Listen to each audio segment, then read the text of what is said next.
Okay, this will be a brief video to introduce the concepts from 4.3, which we did end up talking about when we were in 4.2. Some of these growth and decay factors. Remember, that's what we can multiply by. So in 4.2, we talked about that hurricane fund tripling each day. So that would be a factor of 3.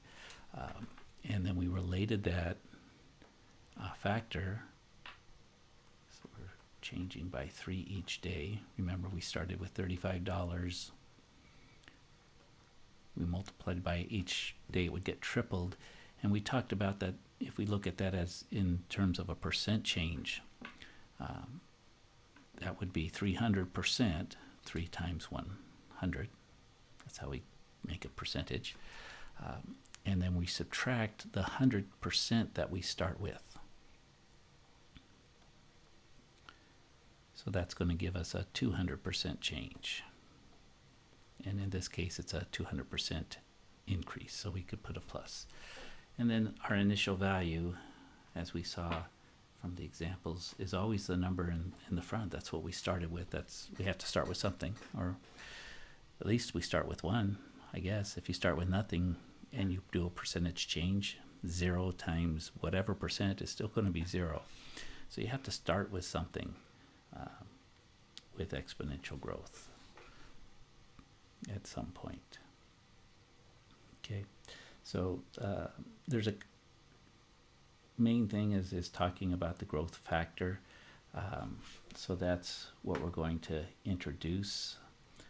There's a couple videos that are support videos that are within the lesson. I encourage you to take a look at those. I've also posted the links to them in Canvas, so you can see them right after this one. They'll be right there.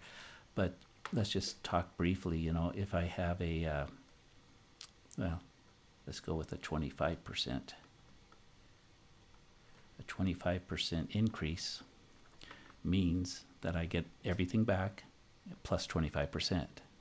So I'm going to get 100% plus the 25%, which will give me 125%.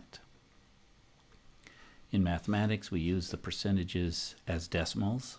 So we're going to divide this by 100 to turn it back into a decimal, and that will give us our growth factor. Our growth factor will be 1.25. And we'll see that in the formula, in the equation, in the function, in the expression for the exponential. So that's going to give us our growth, and then whatever we started with. Usually we call it A, but we could call it anything. I'm just going to put start. So that starting amount for the story goes here, and then this would be a 25% growth. So we see we're getting 100% back plus 25. What if it was a 25% decrease? Again, the mathematics is very similar. Here's the 100% we would maybe be expecting to get back, or 100% back, but we don't get it back. We're losing 25%. So in this case, our factor is going to be 0.75, because we end up with, we're only getting 75% back. And so for that one, we also divide this by 100, and we see that that would give us 0.75. And again, in our formula, that's our base. It's our decay factor, our decreasing factor. And again, we multiply that by whatever we started with. And we'll see we only get 75% back, so this will decrease. And that's the growth factor that we're going to be working with.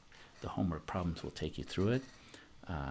Again, watch the 2 other specific videos that are about 6 minutes each, so it should get you through there pretty quick, get you set up doing the homework and learning by doing.